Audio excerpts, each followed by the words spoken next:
and he will have an abundance. But from the one who has not, even what he has will be taken away. So he takes the little from the guy who had only one, and he gives it to the guy who had 10. So that's the haves and the have-nots. And this is really the opposite of Marx.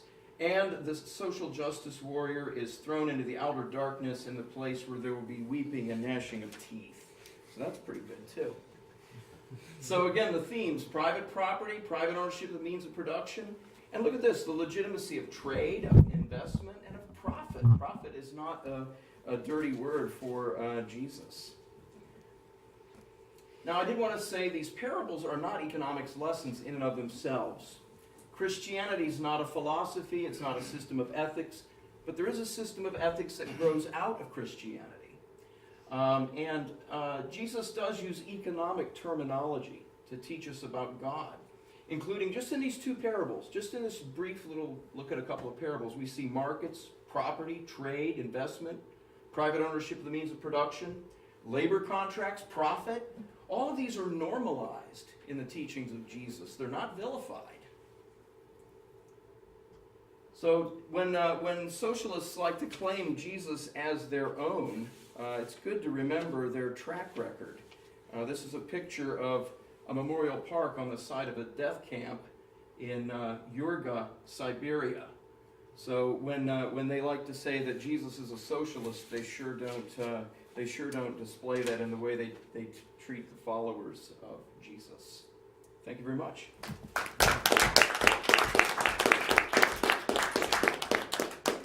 Our next speaker is Anton Chamberlain, who is going to get a master's degree at Troy and then a PhD in economics one of these days, and then become a professor, and then hopefully become one of my junior colleagues at Loyola if I live that long. That would be pretty awesome. As you said, I'm Anton Chamberlain. I go to Loyola University in New Orleans. I'll be speaking on immigration.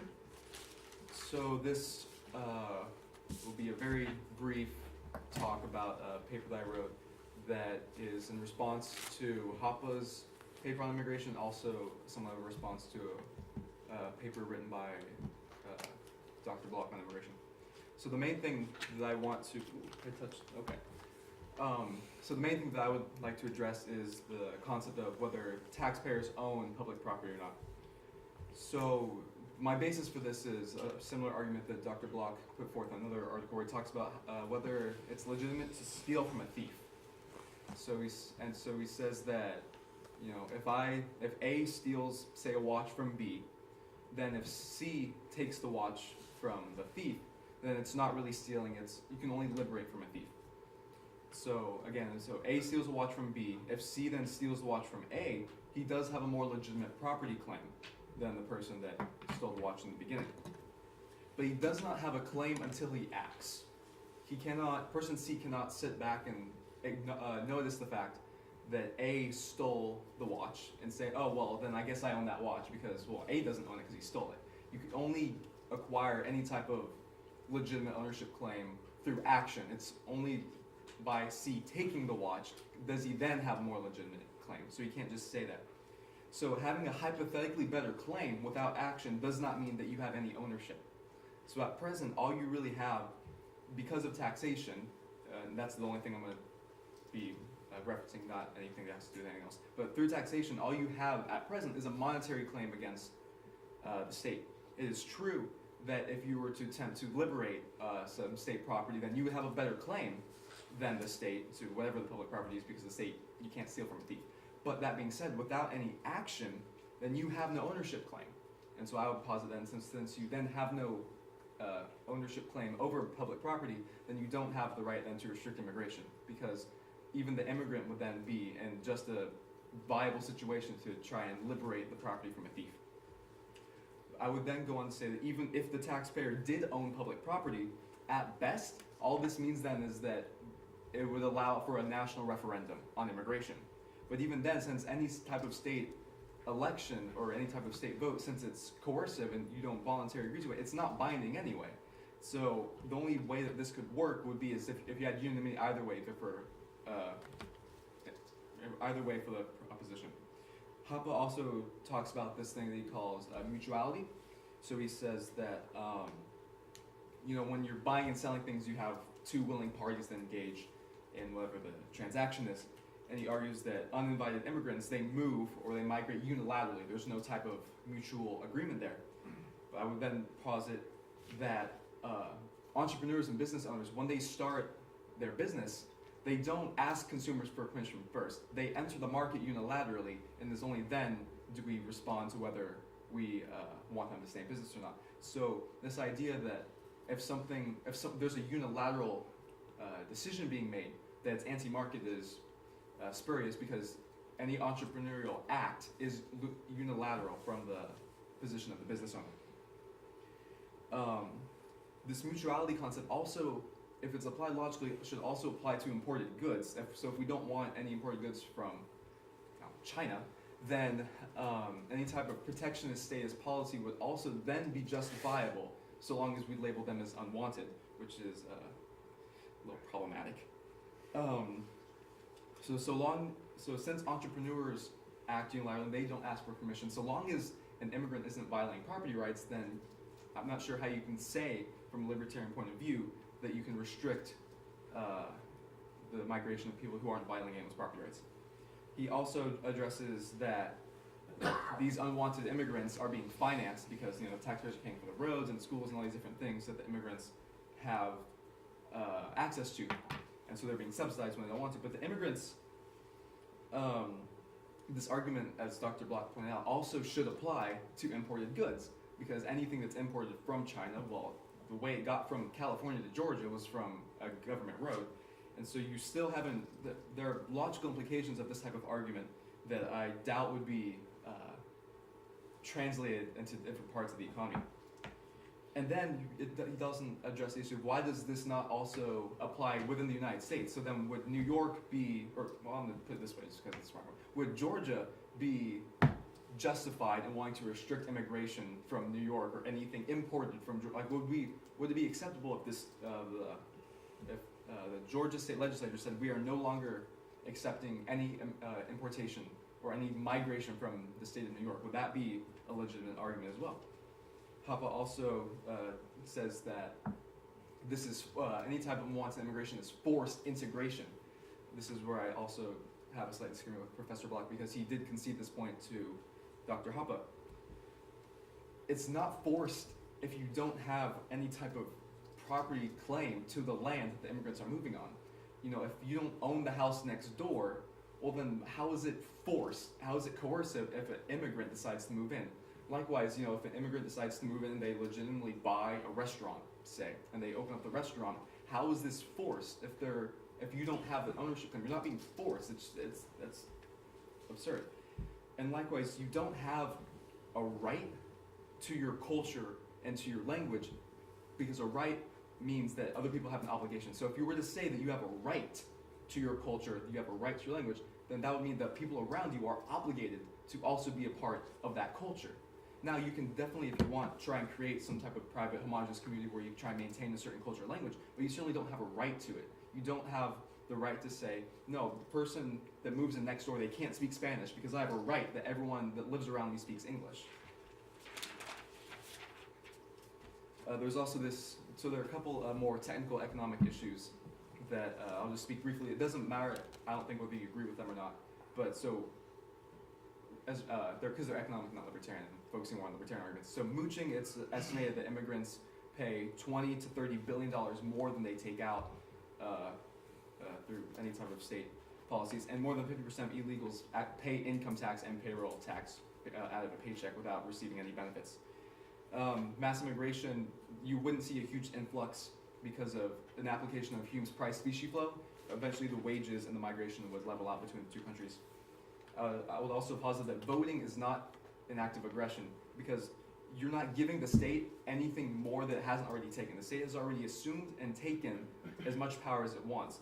The state is under no obligation to obey its rules that it has in its constitution, or even abide by any vote. And we see that just look at the past 100 years. There are a lot of things that the U.S. government has done that has been in contrast with their constitution. So by voting, you wouldn't be giving them any more power than they already have. So it can't be really viewed as an act of aggression.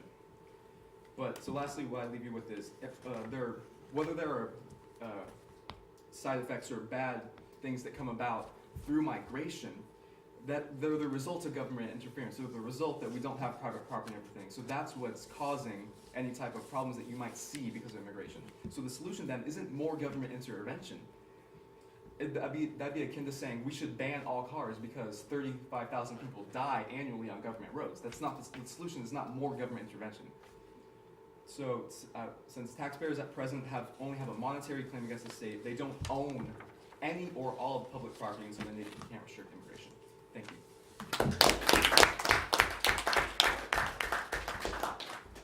Our next speaker is David Kononov. We have international representation. Anton is half Mexican or partially Mexican. David is from which country? The Communist Republic of California.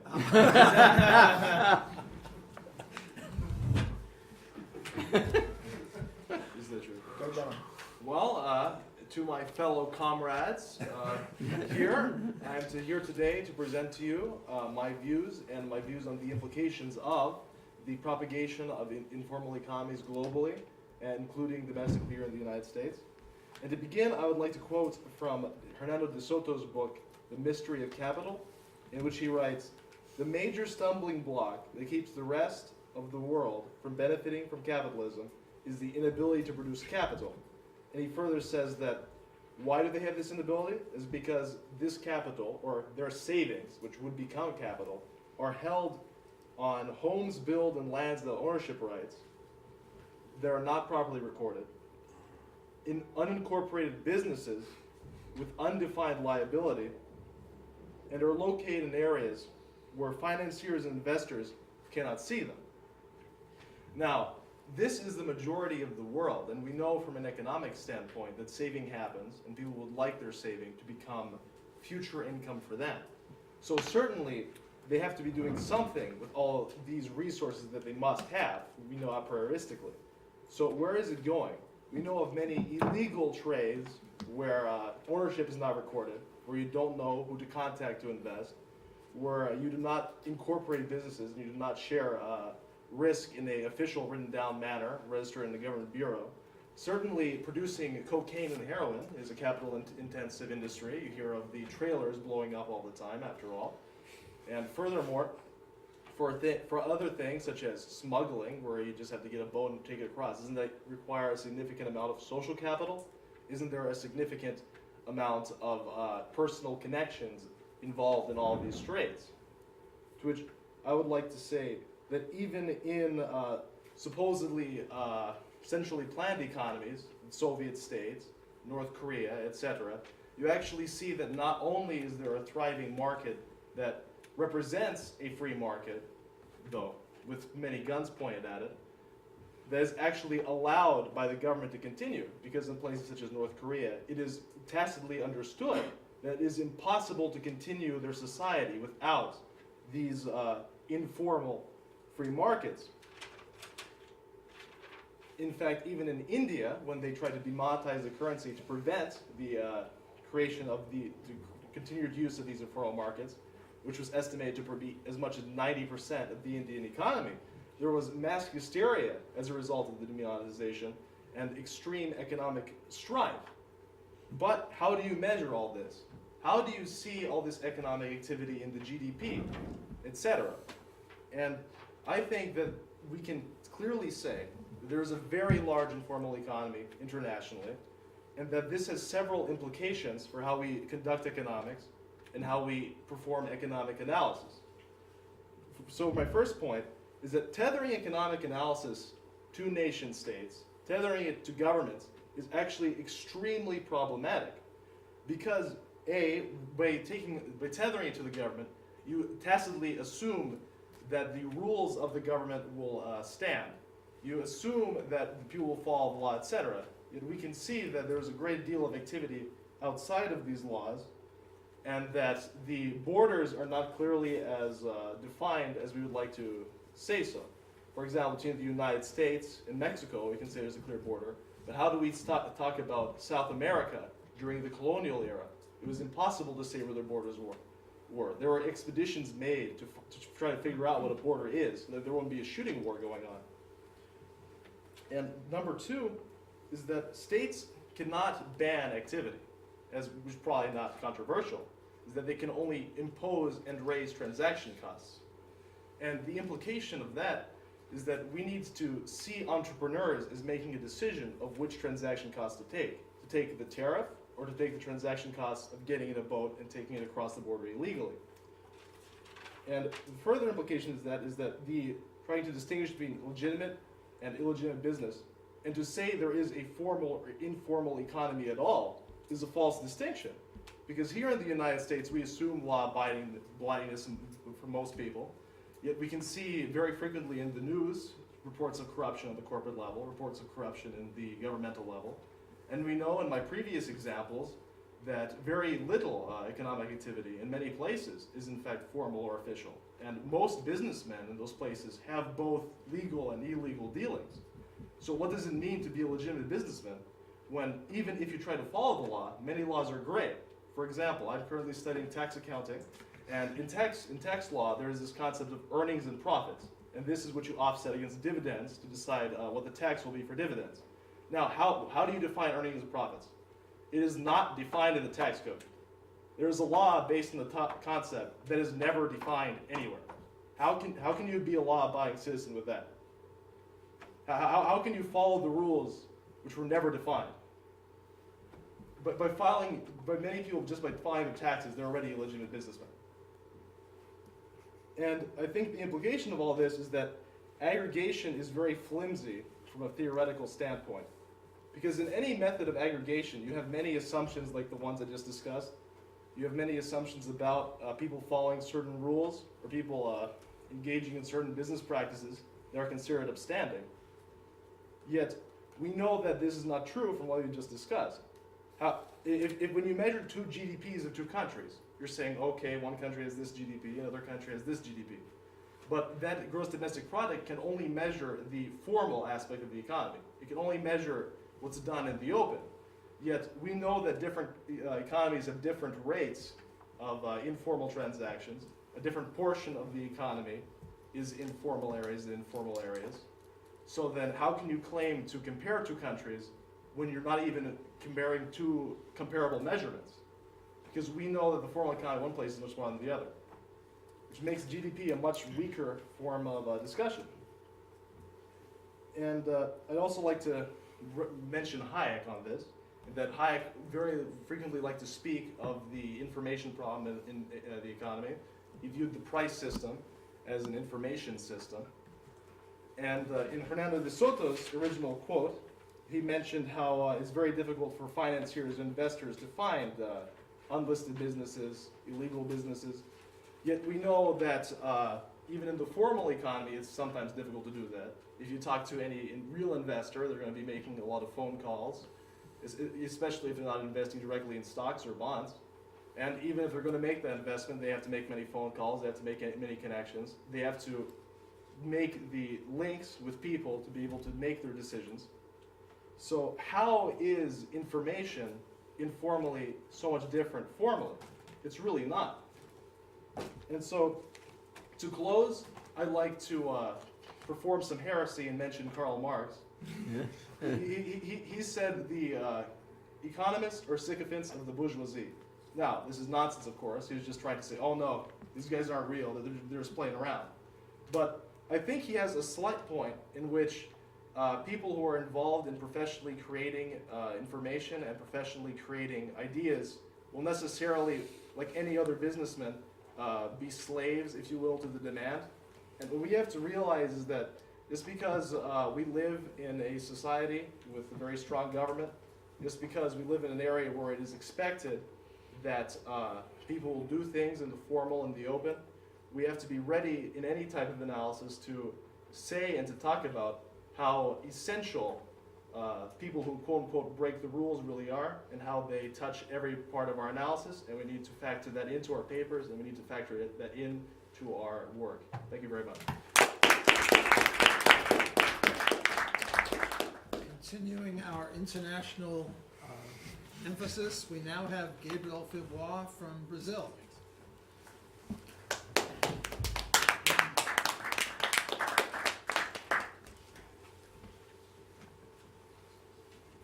Good morning, gentlemen. Money is perhaps the most important good in our economy, and because of that, it's no surprise that defining it is a crucial part of the job of economics. Disregard that.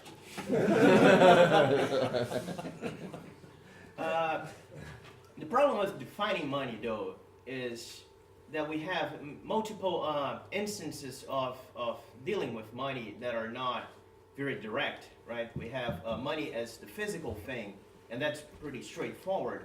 But we have also other means of payment that are derived from paper money, and of course we have real money, hard currency, gold money, that unfortunately we cannot use anymore. But it's all different. It feels different every type of money. We have Bitcoin, we have other cryptocurrencies that can only be traded for Bitcoin most of the time. And what is money? What is not money? Ludwig von Mises said that money was neither a capital nor a consumer good. It was a sui generis good because you do not consume money directly. But you also cannot produce anything with it, in the sense that for Mises, changing ownership is not production, because the good didn't get any better. The amount of goods available for consumption has not increased. So what is money doing really? The change ownership, what is that for the economy? The problem with this sui generis explanation is that it's an ad hoc explanation. You have a phenomenon, you say that it's different than anything else, you're done with it. And that's not very Austrian. We like to have everything coming from the same sort of knowledge, have very few axioms, very few unique explanations, and from that we derive these specifics. Bloch and Bill Burnett, have presented a different take on that. According to Burnett and Bloch, money is a capital good, because the change of ownership does change the state of the economy in terms of what is available for consumption. If a consumer doesn't own the good, he cannot consume it.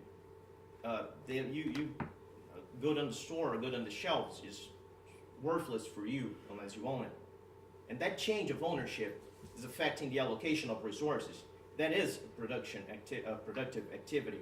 Nobody would say that a merchant or a trader is not producing anything.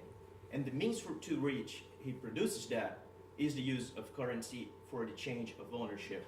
This facilitating trade is a productive activity, and money is a capital good. One example of that would be, I'm sorry, I'm skipping ahead. The problem with assuming that money is a capital good is that we run into a continuum problem, right? Because if facilitating trade is what makes something money, we have many types of things making trade viable, and we have to distinct between them.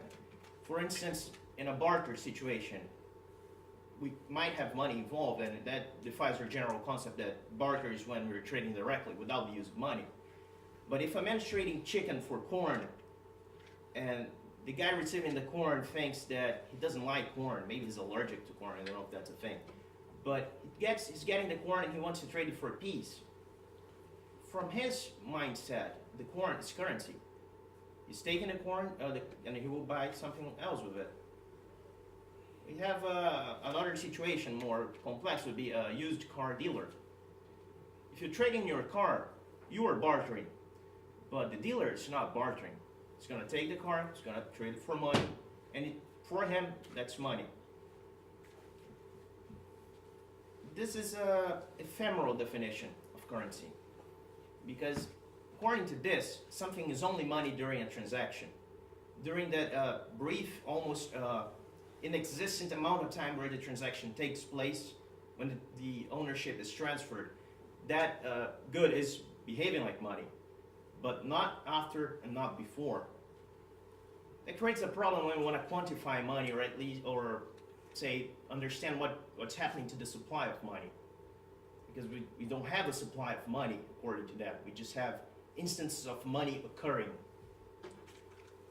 The answer to that, of course, is that we can evaluate certain goods according to their traditional use.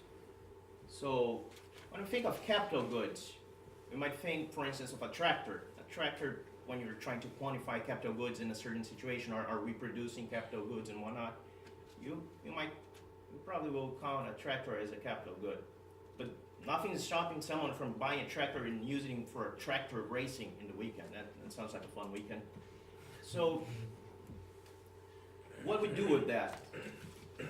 We take this traditional use and we assume it as being the characteristic of that good. And the problem with that, of course, is that we're setting something arbitrary. How often does something have to be used as a capital good to be a capital good? And what we're doing really is we're picking a point in a continuum for specific analysis. It's context-based. But there's nothing about that good itself that makes it particularly money. And of course, that continuum situation and the arbitrary points we pick and basing that analysis on traditional use, we're taking a market variable to analyze the properties of something, right? If people are now using tractors for racing a lot, it became less of a capital good in general. If they're using it just for building things, then it's more of a capital good in a general sense. And there's something else that we define based on activity and how people are using and dealing with it, and that's prices. We don't have intrinsic value. Us Austrians, at least, don't believe in such thing as intrinsic value or labor theory of value and all that nonsense. For us, all the measurable amount of value of something is the market prices. So what I propose is that this is the same thing for what is money.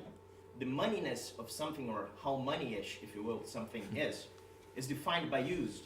So is Bitcoin money or not? That depends. Are people actually doing a lot of transactions? Do the people who hold Bitcoin actually use it for transactions or not?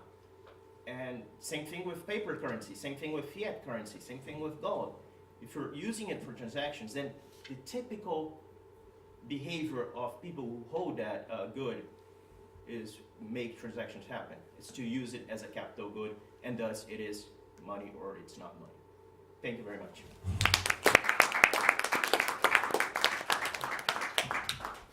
I'm going to have a hard time following my international theme because Christian is from Colorado. Welcome to Christian Torcell.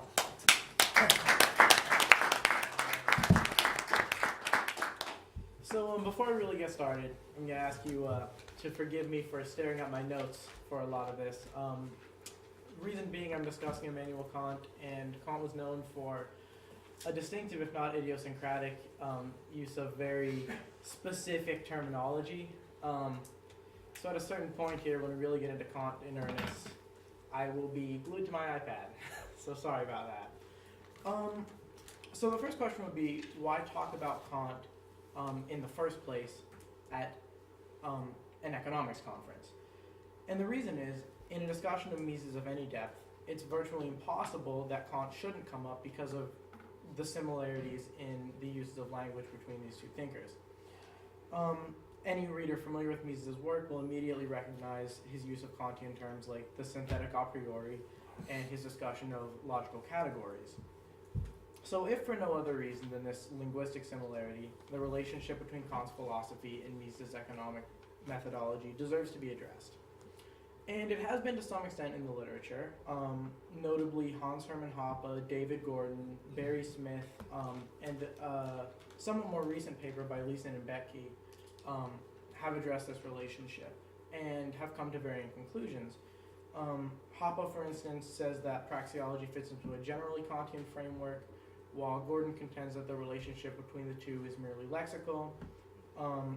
And Barry Smith actually wrote that drawing the connection between Kant and Mises in the first place has been the cause of a lot of confusion among practitioners in the Austrian school. So rather than attempt to, as these scholars have, judge the role of Kant and Mises' methodology in general, I'd like to zoom in very specifically on the axiomatic foundation of praxeology, the action axiom, and evaluate it according to Kantian principles. Specifically, I appraise the degree of agreement between statements made by Mises concerning the epistemological status of the concept of action and related statements from Kant's major works.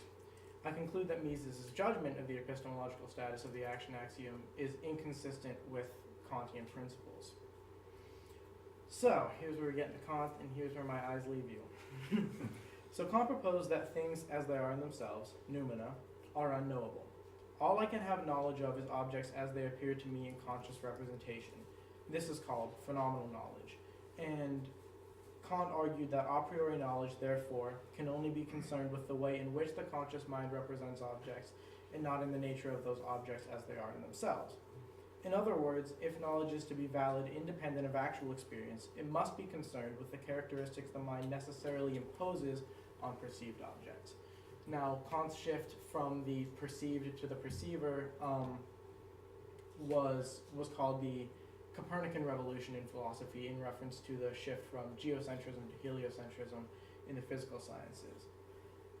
So Kant held that among the body of a priori knowledge that constitutes metaphysics are the pure categories of the understanding, concepts by which the mind synthesizes intuitions of the sensibility into unified experience. He derived these in the transcendental and metaphysical deductions in the Critique of Pure Reason, which respectively derived it from something called the necessary unity of apperception and the necessary features of judgment in general. Now, among these categories is the concept of causality, and this is where, in a moment, you'll see where Mises comes in. It is essential to note that because Kant considered these categories to be known a priori, they, including causality, rely only on phenomenal knowledge, or knowledge of the nature of the mind's representations and not of the objects of those representations as they are in themselves. Now, Kant argues that there's a conflict between this idea of causality, the principle that everything is because of some previous event from which it necessarily arose, and the idea that a chain of events could be set into motion by a free actor whose behavior is not the inevitable product of a preceding state of affairs, but rather of free choice among alternative courses of action. Kant says that this conflict is only apparent. This is in the Antinomies of Reason in the Prolegomena, as well as in a related section in the Critique. While causality is a necessary feature of phenomenal representations, we have no idea what its relationship is to things in themselves, or noumena, because we can't. We don't have access to knowledge of things as they are in themselves, therefore we can't have knowledge of whether or not freedom is a capacity of things as they are in themselves. So, finally, here's where we get to Mises. As I'm sure you're all aware, Mises developed the praxeological method, by which he claimed it is possible to deduce absolutely certain truths concerning the social sciences from the a priori true proposition that human beings act propulsively. This axiom, therefore, requires humanity's capacity for freedom as Kant defined it. And if we remember what we just said about Kant, it should be obvious that the concept of action, insofar as it requires the assumption of free will, requires an assumption concerning noumenal reality. Now, that wouldn't be a problem if Kant merely posited that as a condition of the legitimacy of praxeology. But he goes on to say in the Epistemological Problems of Economics that as an a priori category, the principle of action is on par with the principle of causality. So here's where the conflict arises between Kantian philosophy and Misesian epistemology. Basically, by saying this, Mises is saying that a concept whose validity stands or falls with free will, a capacity Kant thought could only belong to the noumenal subject, has the same epistemological character as a concept deduced strictly from phenomenal knowledge, or knowledge of appearances. He proposes that a concept relying on an assumption about the conscious subject as it is in itself is known with just as much certainty as a concept deduced strictly from phenomenal knowledge. Mises implies, by doing this, parity between knowledge of the phenomenal and knowledge of the noumenal, and this is where we see the conflict with Kantian principles of epistemology. So, what can we learn from this? Basically, it's important to distinguish between the statement, the action axiom isn't Kantian and the action axiom isn't legitimate. I hold up the former, I don't hold up the latter necessarily. We could still categorize Mises as, in general, neo-Kantian and the praxeological method as fitting, in general terms, within a Kantian system, as Hoppe does. I'm, however, more inclined to take the position that David Gordon takes, which is that the relationship is really merely in their use of language. Mises used Kantian terminology, but did not adhere to the strict principles on which Kantian epistemology and metaphysics is founded. Thank you.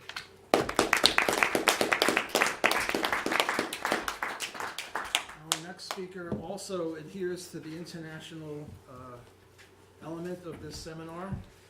I won't tell you which country he's from, but he mispronounces aluminum. Maddie.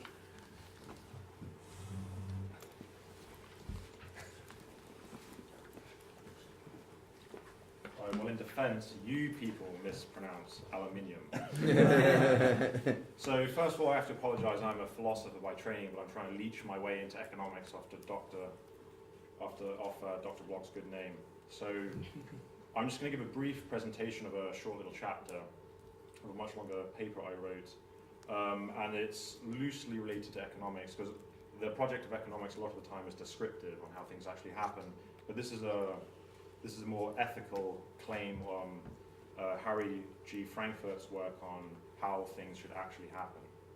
So I'm first of all going to read to you a short little excerpt from Harry G. Frankfurt's excellent little book on inequality. So he says, when we consider people who are substantially worse off than ourselves, we do very commonly find that we are morally disturbed by their circumstances. What directly moves us in cases of that kind, however, is not a relative quantitative discrepancy, but an absolute qualitative deficiency. It is not the fact that the economic resources of those who are worse off are smaller than ours. It is the quite different fact that their resources are too little. The fact about them that disturbs us is that they are so poor. So I think this is quite an accurate representation of how our moral emotions respond when confronted with poverty. Because after all, it would be very strange if we were to talk in moral terms between the economic inequality of the upper classes, between those with the millions and billionaires, between those with the millions and billions, because after all, who cares? They're very rich, they enjoy good lives, and the economic inequality of the upper classes can far exceed the economic inequality between those living in poverty and the lower and middle classes. So, though this is true, this clearly isn't a principle of economic distribution. So in his other paper, Equality is a Moral Ideal, which, just to let you know, he shreds equality as a moral ideal, he talks about what it means to have enough. So I just want to stress again, this is normative. This is how free people on their own conscience should act when distributing their property, i.e. their money, and this isn't for the state to legislate. So what it means to have enough, he talks about it as a sort of utility threshold that we meet. So he says that to have enough money is such that a person cannot reasonably regard whatever, if anything is unsatisfying or distressing about their life, as due to their having too little money. So even though it might be the case that we would be happy with more, it's not at the forefront of our desires, it's not immediately pressing. So I'm sure everyone in this room would be happy to receive a paycheck of any size, but it's not immediately at the forefront of our wishes. Unlike people who living in abject poverty, their money is something that's immediately pressing to them. So he tries to, I'm going to read another quote from his book, on his paper, Equality is a Moral Ideal, where he tries to put this, his principle of sufficiency, this principle of having enough, in action and tries to pit it against equality. So he says, suppose that there is enough of a certain resource, for example, food or medicine, to enable some, but not all members of a population to survive. Let us say that the size of the population is 10, that a person needs at least 5 units of the resource in question to live, and that 40 units are available. If any members of the population are to survive, some must have more than others. An equal distribution which gives each person 4 units, leads to the worst possible outcome, namely everyone dies. Surely, in this case, it would be morally grotesque to insist upon equality. So, I would submit that it's always morally grotesque to insist upon equality, and people die anyway. We just look at socialism.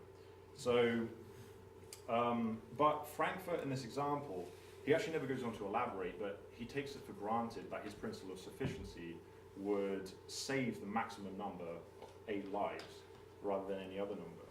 So there's one quite distinct reason about why he's wrong, and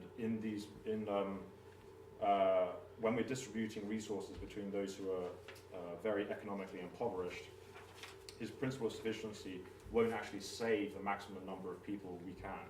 So he says, it is essential to understand that having enough money differs from merely having enough to get along or enough to make life marginally tolerable. People are not generally content with living on the brink. And I think this is quite true. So, I mean, people are not generally content with living on the brink. His principle of sufficiency is, like I said before, it's a utility threshold. So it isn't just people are content with merely surviving. If you had, in his original example, if you distribute the resources such that you give 4 units to 8, and we have 2 people who unfortunately die, but those 8 people have the bare minimum number of resources able to survive, and they would be living on the brink. It wouldn't be reasonable to conceptualize them with the bare minimum of medicine or food as being reasonably content with their position. So I think the best way in sort of contemporary language to think about his principle of sufficiency is, for all its woes, is something like a living wage. I think that's the sort of thing he's trying to get at. So I think for these reasons, the principle of sufficiency would save any number between 1 and 7. So it wouldn't save 8 because they'd be living on the brink, it's the bare minimum, but the principle of sufficiency, what the actual threshold is, I imagine it would be an aggregate between what the level of sufficiency is for all the people in the pool. So they might say 4 or 5 or 6. So interestingly, though his principle of sufficiency doesn't actually save 8 out of the 10, I think there is an avenue for him to salvage this. So someone could say, okay, so it might be true that we don't save 8, but is mere survival what matters most? Is what matters morally in these circumstances the fact that people are alive, or is it the quality of life? And I think this is quite a powerful argument for him to take, which he doesn't. But he could say, so imagine if we double the distributed resources and we give 4 people 10 units, exhausting the 40. So 4 people die, and 6 people pass away and 4 people live. I mean, that would seem like a tragedy. What if we said that the utility, and let's forget that the difficulty of using utility for a second, saying the utility of the lives contained in the 4 just so grossly exceeds that of the 8. So we have 8 people living in abject poverty, or we have 4 people who are living lives that are worth living. They meet this threshold. Which world is morally better? So intuitions, I've asked people this, and intuitions flip quite heavily on this. Some people think, look, it's just the number of people living, which is difficult because there's some excellent work by an Oxford philosopher who shows that, if say we have a world of 100 people and they're living good lives, and then we add 101 people, but they're living lives slightly or less quality, barely measurable, but it's a little worse. And you ask people, what is the better world, more preferable world? Most people say, well, the world of 101 people is slightly better than the world of 100 people because we have 1 extra person, but their lives aren't really that worse. It's not really measurable. But we could just extend this ad infinitum until we get to a world where we have countless billions and billions of people who are living lives barely worth living at all, just through this gentle reduction in quality of life, but adding more lives being lived.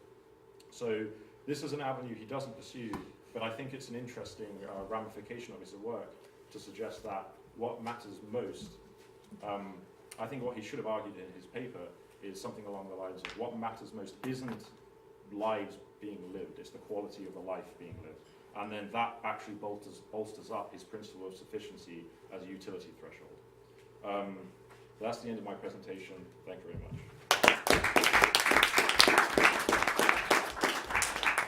I should have mentioned that Maddie is a world-class javelin thrower, so if you see him with a big stick, watch out. Continuing our international emphasis, we have Marino from Italy, who will be speaking on private property. I hope he doesn't attack private property.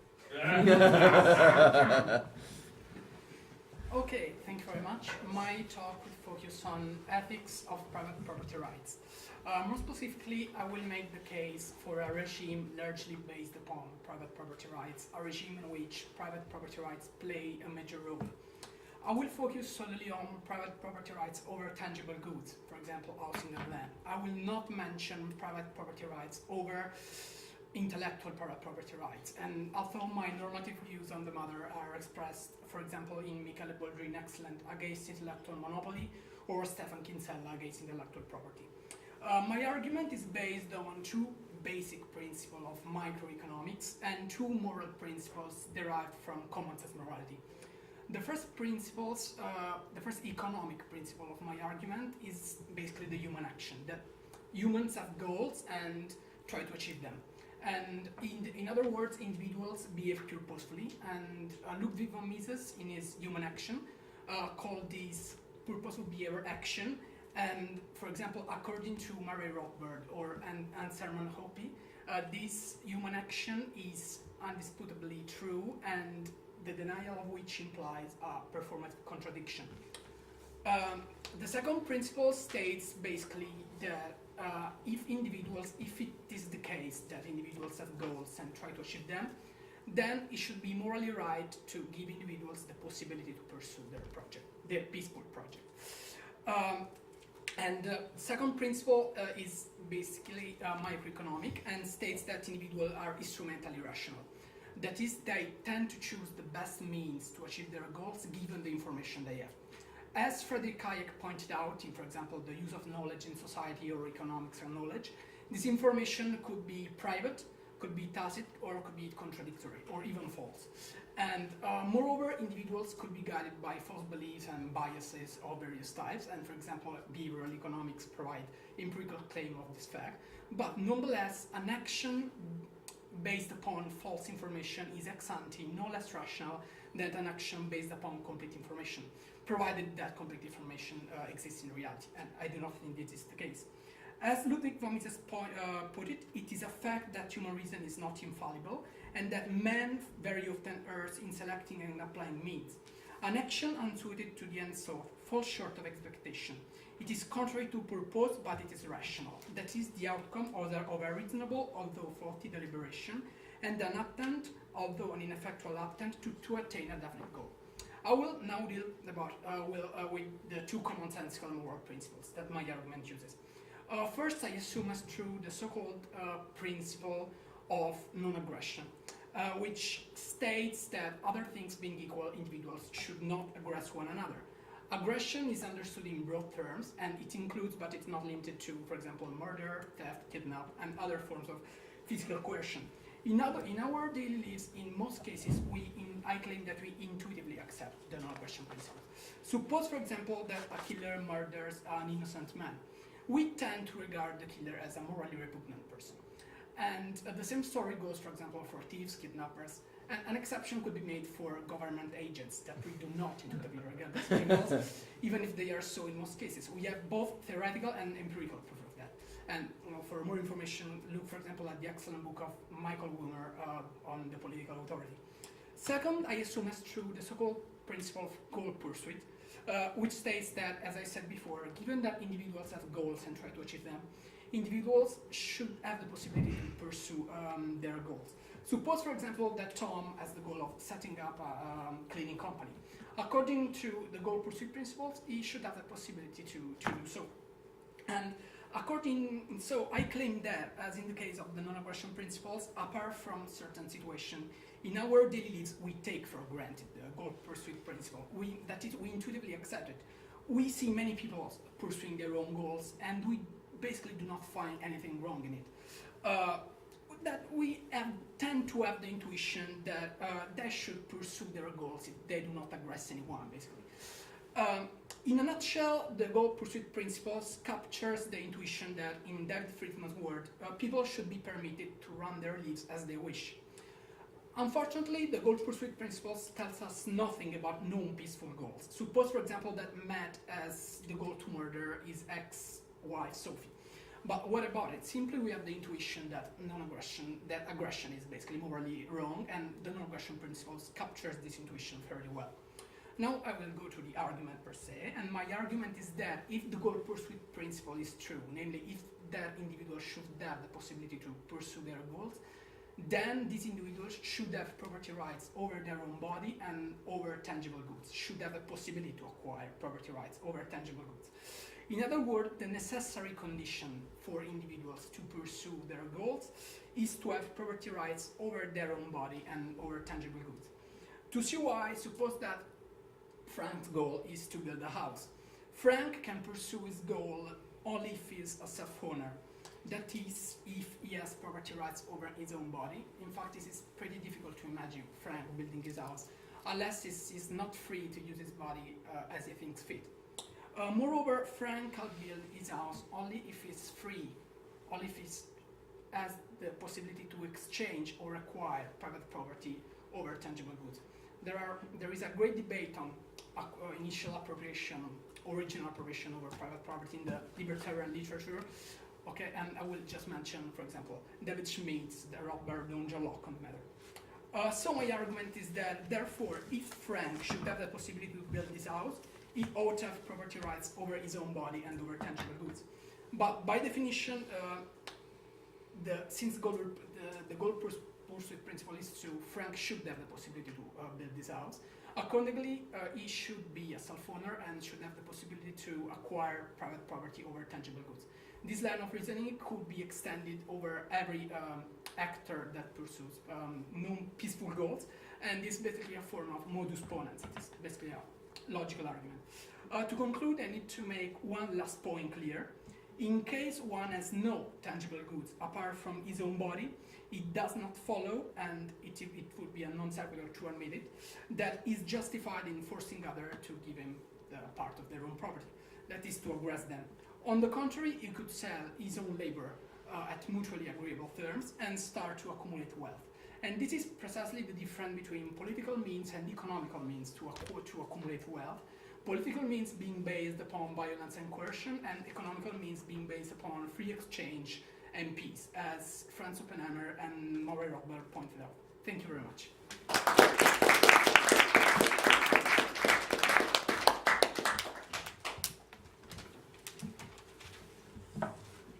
Before getting into my talk on synthetic a priori, I just wanted to mention something else, and that is I contribute to our movement in 3 different ways. 2 ways are probably well known to most people. One, I publish a lot, and 2, I give public speeches. The third way is what you see before you right here. I have maybe a dozen former students of mine who are now professors of economics and are promoting liberty in their own way. Perhaps the most famous of those 3 are Ed Stringham at Trinity College in Connecticut, Dan D'Amico at Brown University, and Andy Young at Texas Tech. I remember them, even now, when they were in my classes, giving speeches in my classes, and these kids, hopefully several of them, will become professors in the future, and I'm very proud of them. I don't really consider Larry my student. I consider him my fellow learner. We've been in a seminar for the last 5 or 6 years. Maddie is not a formal student of mine, but we're in next door Tulane in Loyola. And I think you can see the quality of these presentations. You can see that in 4 or 5 or 6 years, several of these students will become professors and will contribute to our movement. So let's have a round of applause for all of them.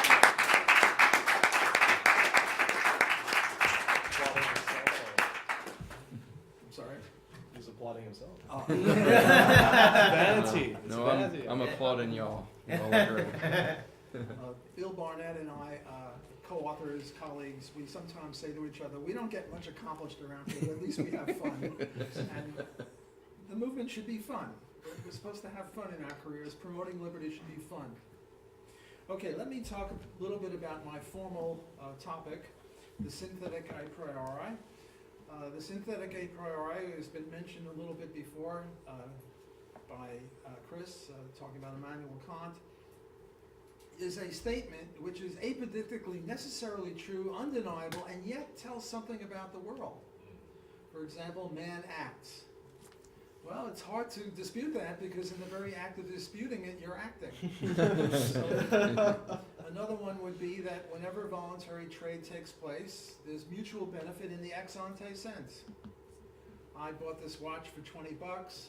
I valued it at more than 20 bucks at the time I bought it. The guy who sold it to me valued it less than 20 bucks. We both necessarily gained utility in the ex ante sense.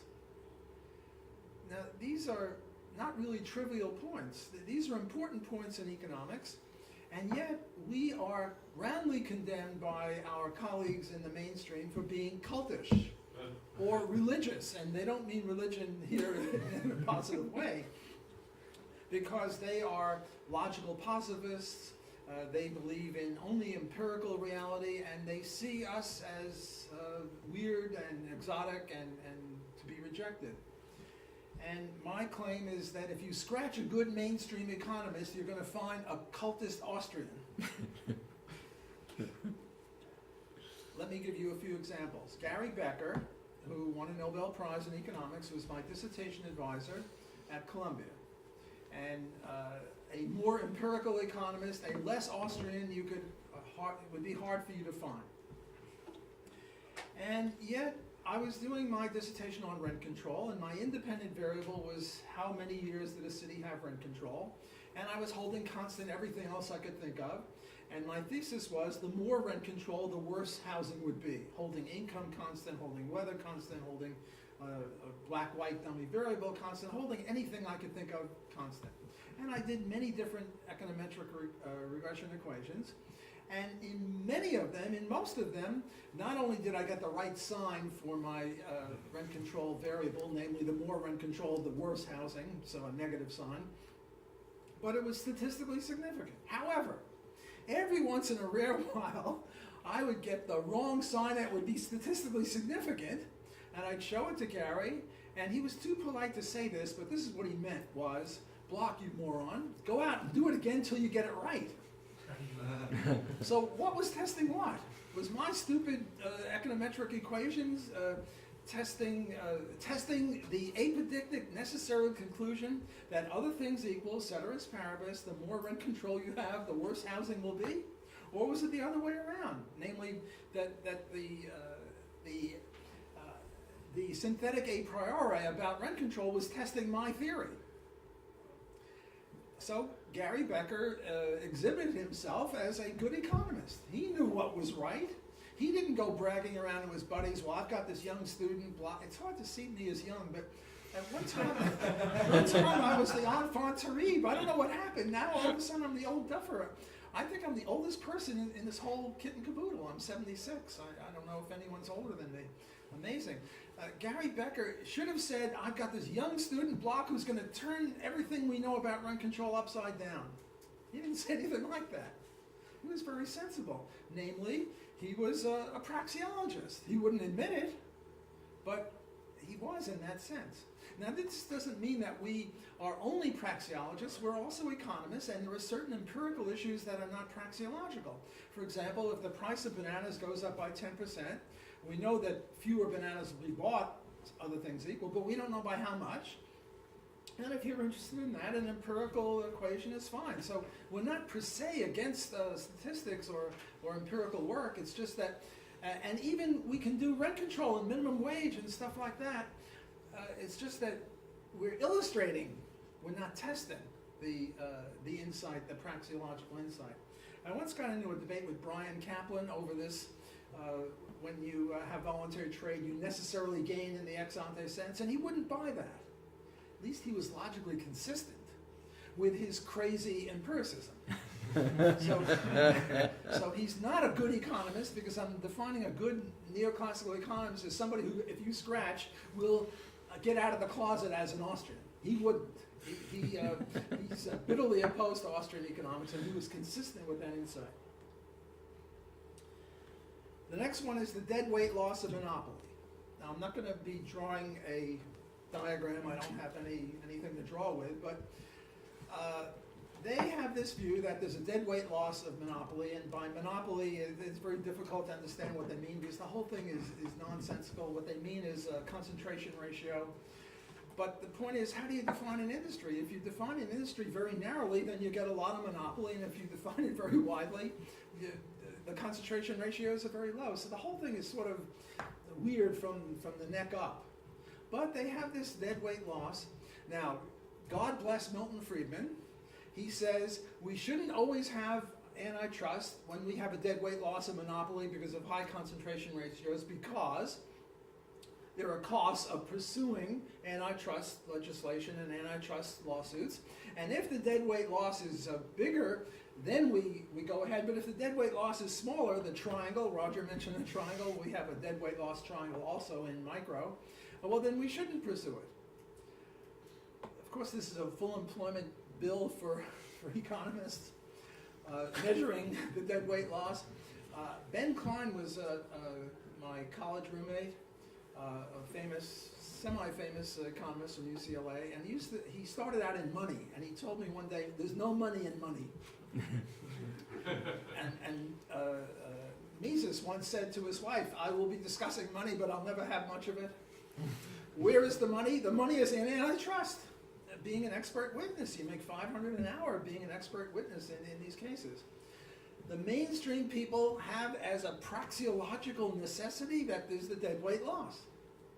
They're not giving that up. The size of it might matter, the size of it might change, but they have that view that there's a dead weight loss to monopoly.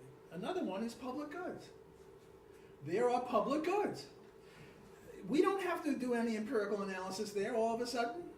Why don't we have to do any empirical analysis to see if they're public goods? If they were really neoclassical economists, they shouldn't take it as a given. They should say, well, let's explore it, let's measure it. No, there are public goods. Now what the size of them is of relevance. And not only public goods and monopoly, but also externalities. There are always externalities. There are positive externalities which justify government intervention in the educational field. There are negative externalities, pollution. The best thing ever written on pollution was a thing by Murray Rothbard. It was in the Cato Journal in 1982. I forget the full title, but it had air pollution in it. For these guys,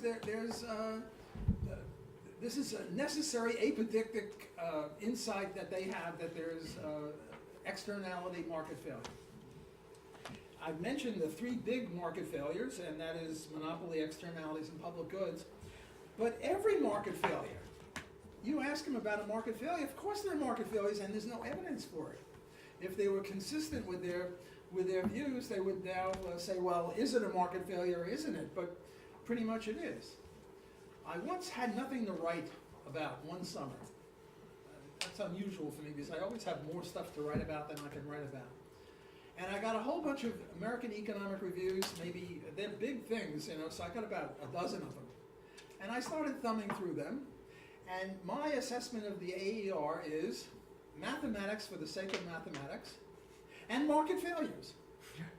If you come up with a new market failure, go to the AER and you can get published. They love market failures. One of my favorites was a yes man. In the private enterprise, people will be yes men for the CEO. That's a market failure. I mean, it's a lunatic market failure, but it's a market failure. And again, they view this as a synthetic a priori. Okay, I'm finished with my formal discussion. What I'd like to ask all the people at this table to take a seat back along the wall. And now we're going to move into the second stage of this seminar, and we're going to have a round table discussion. That way everybody can, we're sort of a circle here.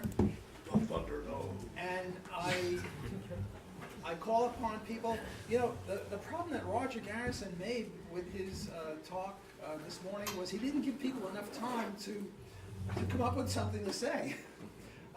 And I'm not going to make that mistake. And I've got a few things to say in case other people aren't immediately forthcoming. But the rule now is anyone is free to ask any question of any panelist or... It's a good question. I honestly don't know. I'd have to look into it a little bit more. Yes, thank you. Yes, sir. Say your name and where you're... Haynes Horn, Miles College in Birmingham, for Torcell.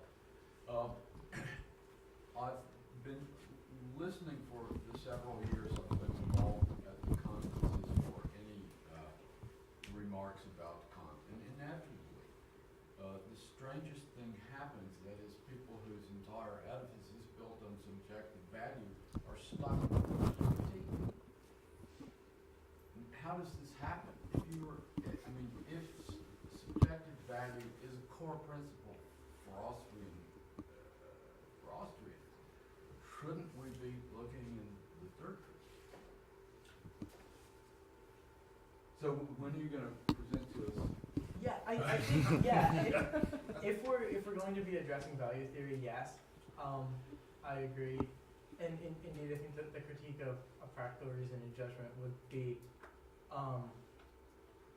more applicable to that. But I still think that the first critique is essential to coming to an understanding of Mises' methodology and the epistemological foundations from which he built the edifice of praxeology. Okay.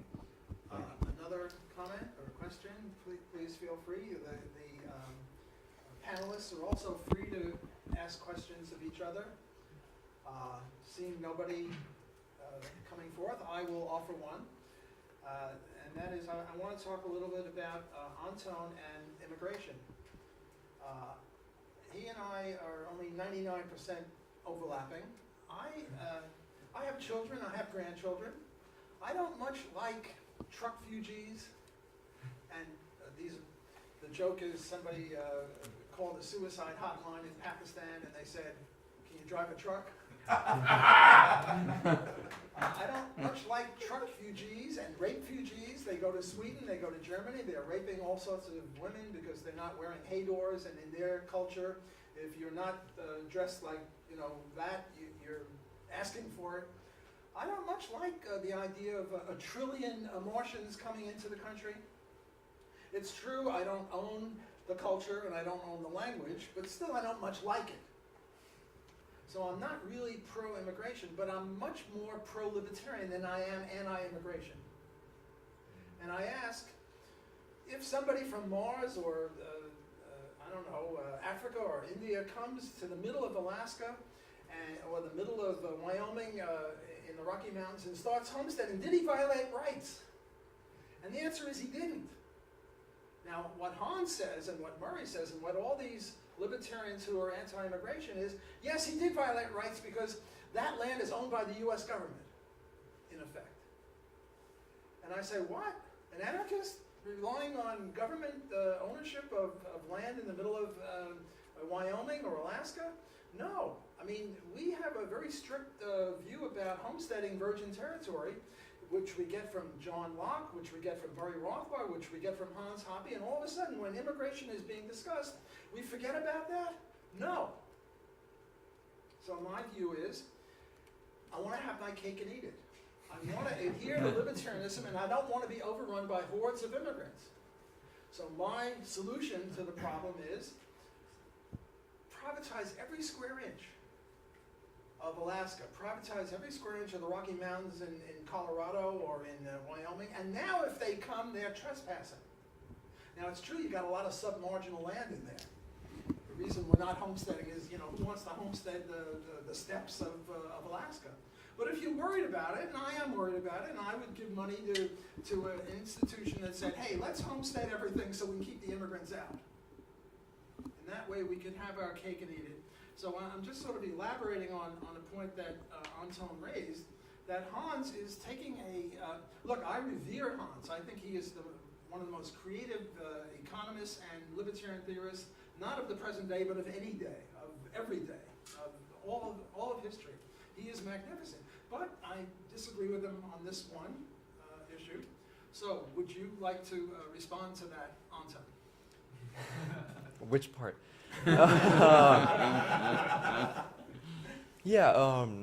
Well, for I guess the truck Fuji thing, that thing first. I mean, as far as I'm concerned, I'm pretty sure murder is still illegal. So like, I don't. Yeah, maybe not.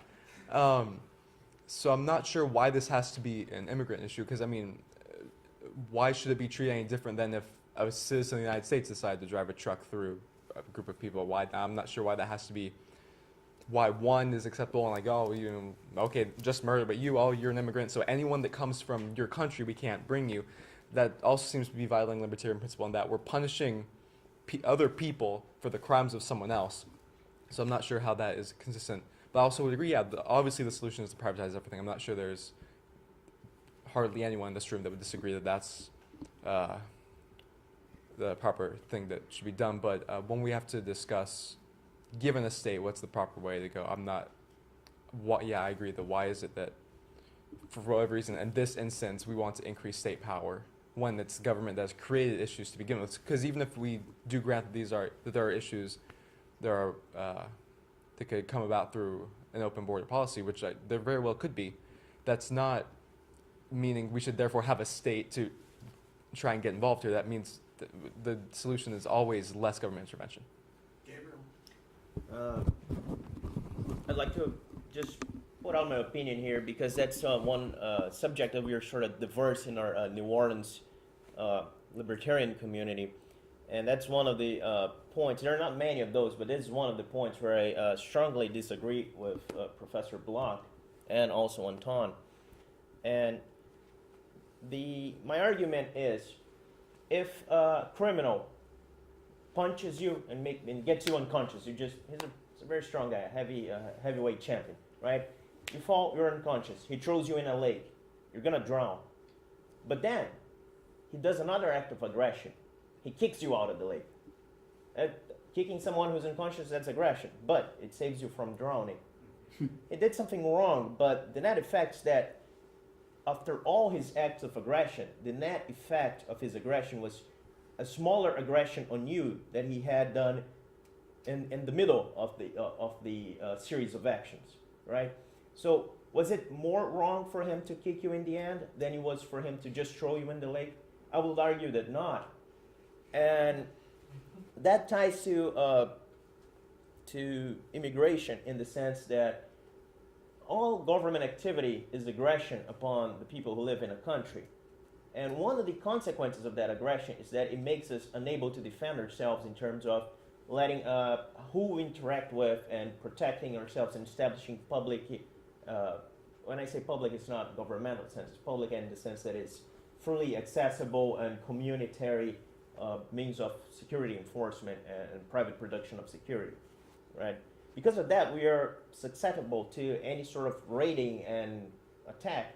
I grew up in Western Brazil and in the border of Bolivia. Spent a lot of time of my childhood in Bolivia. I also lived for a very long time in Rio de Janeiro, and what all those places have in common is that they're no Disneyland. People get shot for $10. Rape is very common. But in Disneyland, everything's privatized. Yeah, exactly. That's why it's no Disneyland. And what happens is, it's dangerous to be there. It's really dangerous. And those people that are killing people for $10, if you told them, hey, if you go to the US, you can kill people for $10,000. And you know, you're here raping, it's kind of hard, everybody's just aware of you, but if you go to the United States, people don't have walls around their houses. Some people don't even lock their doors. Like, man, you're gonna have the time of your life. And I guarantee you, the very next day you say that, all those evil guys, not only from those bad places I grew up in, but all those bad places around the world will swarm this country, and nobody's prepared for that.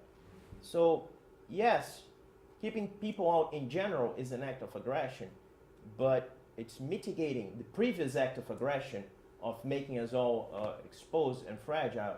So analyzing this particular action in the context of all the other action already taken by government is less aggressive.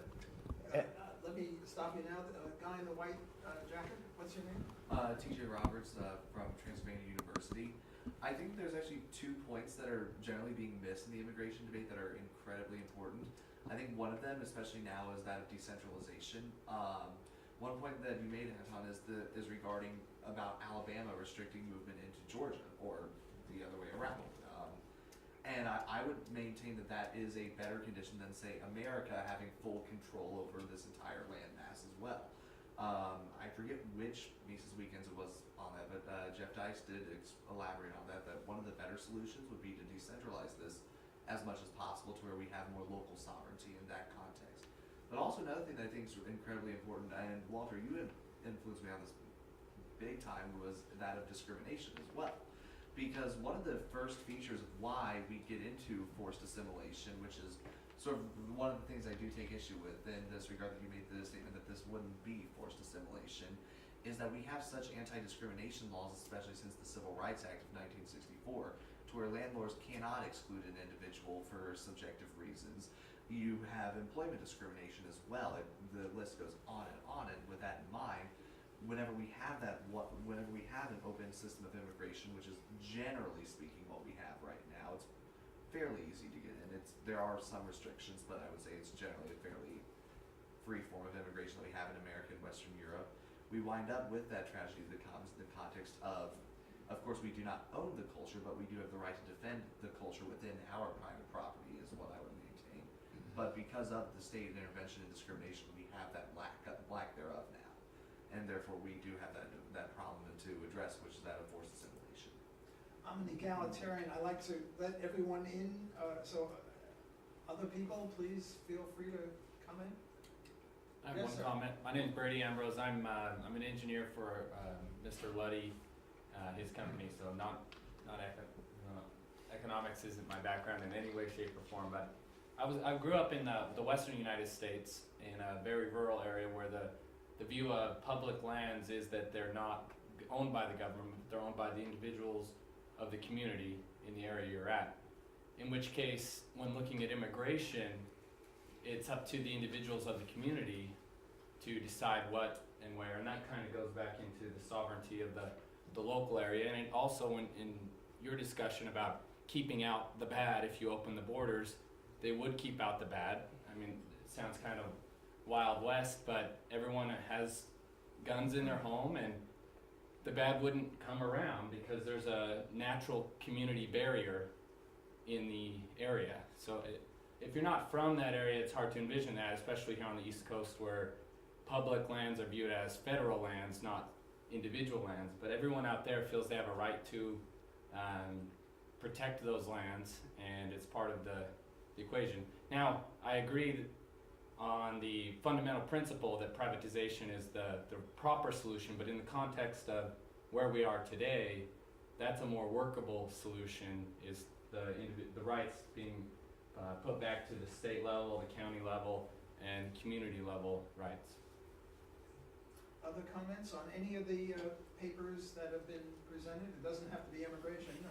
There were 8 other papers. Yes? Crap, okay, now I have to remember. Okay. So, I would agree that sorry, I'm trying to, can you hold this, please? I definitely would agree that the more we can decentralize it would definitely be a more preferable solution. So that was, what was your second point again? So we had the decentralization, we also had discrimination. Okay, discrimination. So what I would say to that is, that's just another instance where, okay, so we have negative consequences because of a previous government intervention. Sure. The solution then isn't to add another government intervention, which it seems to me that's kind of what that type of thing would be. You know, yeah, so the government interfered with these anti-discrimination laws, and there are some serious negative consequences because of that. But the solution then isn't to continue with further government interventions by closing the work. And to address what you were saying, so economic ownership would be the ability to use, alter, or abolish as one sees fit. And so while there might be this idea out west that the individuals and communities do own the land, when it comes down to it, it's the state that has the ultimate ability to use, alter, or abolish. So regardless of any sentiment that might be felt, it is the state that owns the property. I would argue, I know that the Bundy Ranch has its own thing around it, but that's within 50 miles of my home. and the juries were all from the community. And if you followed that closely in the last year, all of the laws of the state have been, the trial was a failure. They haven't been prosecuted, and his cattle are still on his great-grandfather's land. So even though the state owns the land, the individual community has rejected that thought. Now, I agree, at the state's power, the military, whatever, if they really wanted to, they could use the aggression principle, come in and take it, but at what risk? So. And these rights are extremely well documented and made public in databases that are accessible to anyone. You track the legality of the permits and the payments and the fees over a course of time, and you can produce a complete transcript of these legalities. So this is a system that the states have worked out in a beautiful fashion, efficient, transparent, and very much to be recommended. So anyone who wanted to argue, I believe would find difficulty, as did the federal prosecutor. TJ? Yes, sort of to respond towards your point regarding discrimination. I also agree with you, the state shouldn't be the one restricting immigration whatsoever. That's surprising coming from me, but one of the points regarding this though is that I think we need to separate state from community as well as we have separated state from nation, to where as ultimately the state cannot own anything. That's one thing that I'm going to have to disagree with you on. You did say there, I'm not sure if that was a... They have economic ownership. They don't have a legitimate like political ownership, but they definitely have economic ownership. Right, You can't deny that. So the assertion of domination there. But that's De one thing. facto rather than Yeah. de jure. Yeah. Yeah, okay. Yeah, I'll concede that in that sense, but I will say that it is the right of an individual or a group of individuals to assert their dominance over state property, Absolutely. Which you sort of brought in, like stealing from a thief as well. So in that sense, if a community does choose to assert their dominance over federal land and say no one is welcome here, I'd say that would be within their rights as well. So that's one point as well. That's So that's sort of just a bit of clarification for mine. I'm not saying that we should call for the federal government to come and do things, because we've seen the results of the federal government. I'm gonna have to call a halt to it because our time is up. Thanks again to the panel.